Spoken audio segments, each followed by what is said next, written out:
abari mu majyepfo, amajyaruguru, uburasirazuba n'uburengerazuba, bari mu mujyi wa Kigali no hirya no hino ku isi, mwese reka mbaye ikaze ku Isimu TV. Icyambere musaba no gukora subscribe, share, like, comment kugira ngo ibintu byacu bikomeze bikugereho umunsi ku wundi. Reka nkubwire zimwe mu ncamake tugiye kuza tuganiraho mu makuru yacu. Turagaruka ku byo Frank Habineza yagarutseho kubafungwa barengana nyuma akagirwa bere nibahabwe indishyi. Wakwibaza uti ahangahe biba bimeze bite? Turaza kugaruka muri RDC twubwire ko Minisitiri Mutamba yatangiye gukurikiranwa n'ubushinjacyaha bw'iki gihugu.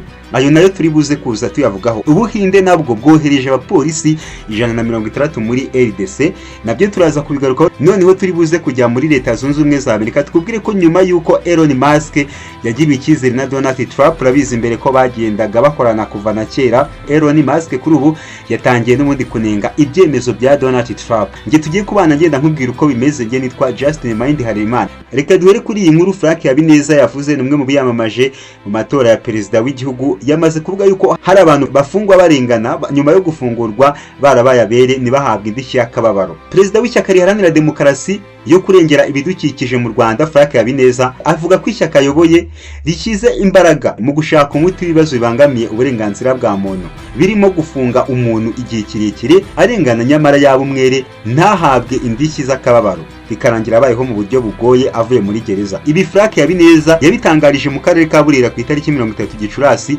mu nama ndetse n'amahugurwa agenewe abahagarariye abandi mu nzego z'abagore n'iz'urubyiruko mu barwanyashyaka bo mu ntara y'Amajyaruguru. Frank Habineza yavuze ko ishyaka Green Party rihangayikishijwe n'iyubahirizwa ry'uburenganzira bwa muntu, aho ngo usanga rimwe na rimwe butubahirizwa uko bikwiye. Yagize ati icyo tugomba gushyiramo imbaraga cyane ni ikijyanye no kubahiriza uburenganzira bwa muntu nk'uko biri muri manifesto yacu, aho abantu usanga bafungwa igihe kirekire kandi badafite amadosiye, ugasanga umuntu amaze imyaka 2 afunze mu by'ukuri nta n'icyaha yakoze, cyangwa se ugasanga afungiye ahantu hatemewe muri za transit center. Arongera agira ati ibyo bintu turi kubyigaho cyane ku buryo byazavaho cyangwa se byavugururwa amategeko akubahirizwa. Transit center zo murabizi ko tuzirwaye cyane, ndetse ari na gahunda yo kuzatanga ikirego kugira ngo zizaveho. Frank Habineza yavuze ko indishyi zikwiye guhabwa uwafunzwe akaza gufungurwa ari umwere. Avuga yuko ishyaka rya Green Party giteguye kubiregera niba nta gikozwe. Yatanze igitekerezo kigira giti umuntu wakoze icyaha gitoya wibye telefone, aho kumufunga atanga amande atahe. Niba umucuruzi basanze adafite IBM, aho kumujyana muri transit center bamuca amande birangire. Inzego z'abunzi tuziye imbaraga zikore. Icyakora dufite gahunda yo kongerera ubushobozi RIB ikagira n'abakozi benshi. Ibyo byose ni ukubihuza n'amikoro y'igihugu kandi turizera ko bizagerwaho. Dr. Frank Habineza aravuga ko ikintu ishyaka rya Green Party rishyize imbere kitari ukurega leta, ahubwo ko ari uburyo bwo guteza imbere umuco wo kubahiriza amategeko. Dr. Frank Habineza yakanguriye abanyarwanda kwitabira gahunda za leta baharanira iterambere ry'igihugu kandi babungabunga ibidukikije, barwanya n'abangiza amashyamba. Ati gahunda ya Green Party nuko iyo utemye igiti kimwe utera 10.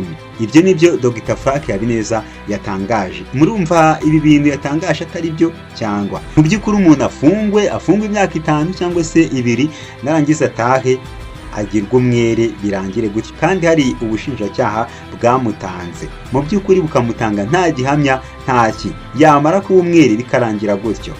Urumva rero nacyo ni ikintu mugani ababishinzwe, ubuyobozi bushinzwe bukwiye kwigaho. Muri RDC Minisitiri Mutamba yatangiye gukurikiranwa n'ubushinjacyaha. Minisitiri w'ubutabera wa Kongo Constante Mutamba kuwa 2 tariki ya 3 Kamena yitabye ubushinjacyaha burimo kumukoreraho iperereza ku cyaha cyo kunyereza umutungo wa leta wari ugenewe kubaka gereza. Ku biro by'umushinjacyaha hahagaraye umubare mwinshi w'abashyigikiye Mutamba, bamwe basaba ko yarekurwa. Yitabye ubutabera aherekejwe n'abunganizi mu mategeko. Mutamba yari yaravuze ko atazigera yitaba uyu mushinjacyaha, avuga ko nawe bw'umushinjacyaha hari ibyaha akekwaho. Mutamba ubu arakekwaho kunyereza miliyoni nyinshi z'amadolari y'Amerika yaragenewe kubaka gereza ya Kisangani mu ntara ya Sopo mu majyaruguru akira uburengerazuba bwa RDC Congo. Mutamba yagiye ahakana ibirego byose. Mutamba akekwaho kunyereza kuri miliyoni 39 z'amadolari. zari zigenewe kubaka gereza nshya ya Kisangani. Ashinjwa gutegeka kwishyura amafaranga y'ibanze angana na miliyoni 19 muri iryo soko ryo kubaka gereza mbere y'uko byemezwa n'urwego rubishinzwe. Mu cyumweru gishize inteko ishinga amategeko ya RDC yatoye ku bwisanze ko Minisitiri Mutamba akurikiranwa n'ubushinjacyaha kuri ibi byaha akekwaho. Ni nyuma y'uko Mutamba yaravuze ko atazigera yitaba umushinjacyaha wari wamutumije ngo atangire iperereza kuri we. Ubwo yarasohotse mu biro by'umushinjacyaha ku wa kabiri, Constante Mutamba yahisemo kutagira icyo abwira abanyamakuru nk'uko ibiro ntaramakuru bya Congo ACP bibivuga. Urumva Mutamba niko bimeze, nawe murumva Mutamba aha nawe niko bimeze. Hanze Afrika mu Buhinde turakubwira ko Buhinde bwohereje abapolisi 160 muri RDC. Ubuhinde bwohereje abapolisi 160 mu butumwa bw'amahoro bw'umuryango w'abibumbye muri Repubulika Iharanira Demokarasi ya Kongo. Aba bapolisi bo mu mutwe ushinzwe umutekano wo ku mupaka BSF boherejwe kuri uyu wa 4 Kamena 2025 nyuma y'umuhango wo kubasezera wabaye ku wa 2 Kamena uyobowe n'umuyobozi wawo Dariji Singa Chawadari. Dariji yagaragaje ko yizeye ko aba bapolisi bazakora akazi kose neza nk'uko BSF yarinze umupaka neza cyane mu bikorwa byiswe Operational Saindo byo guhangana n'abanyapakistani byabaye kuva muri Mata kugeza muri Gicurasi 2025. Ni icyiciro cya 18 cyoherejwe muri Burasirazuba bwa RDC kiyobowe na Kailash Singo Meta, umuvugizi wa BSF, yasobanuye ko bazoherezwa mu mujyi wa Beni mu ntara ya Kivu y'Amajyaruguru. Yagize ati bagiye gusimbura icyiciro cya 17 cya BSF gikorera muri Beni kizataha tariki ya 4 Kamena. Mbere yuko aba bapolisi boherezwa muri RDC babanje guhabwa amahugurwa y'ibyumweru bigera kuri 11 arimo arebana n'amabwiriza ya MONUSCO, iby'ingenzi ku kazi bagiyemo, uburenganzira bw'ikiremwa muntu no kurinda abasivile bubashywe. MONUSCO ifite ingabo zirenga 10,000 zaturutse mu bihugu birenga 50 n'abapolisi barenga 2,000 baturutse mu bihugu birenga 20 bakorera mu ntara ya Kivu y'Amajyaruguru na Ituri. Urumva ko niko bimeze aha ngaha, niko bimeze kabisa. Ubuhinde nabwo bwavuze ati nyuma y'ibibazo byabaye muri Kongo reka natwe tugire icyo dukora. Indi nkuru ivuga yuko uwitwa Elon Musk nawe yamaze gutangira kunenga ibyemezo bya Trump.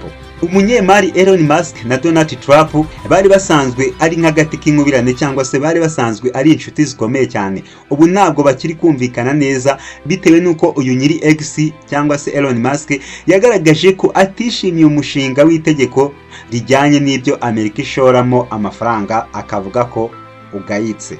Elon Musk uherutse gusezera nk'umuyobozi mu butegetsi bwa Amerika yanenze uwo mushinga urimo no kugabanya imisoro, agaragaza ko kuwemeza ari amakosa akomeye ashobora kujyana igihugu mu manga, aho ibyo bisohora bizajya biruta ibyo byinjiza. Ni umushinga ugaragaza uburyo bwo gushora amafaranga muri gahunda zitandukanye za leta mu gutanga serivisi ndetse n'ibyo igihugu kizakoresha muri rusange. Ubusanzwe bemezwa n'inteko inshinga amategeko mbere yuko usinwa na perezida. Uyu mushinga wagaragaza ko uzagabanya imisoro ingana na miliyari 5,000 z'amadolari y'Amerika, ariko hagashyirwaho uburyo bw'imisoro bushya hakagabanywa hafi miliyari 2,000 z'amadolari ku bintu Amerika itakaza amafaranga birimo na gahunda zo guteza imbere ubuzima n'ibindi.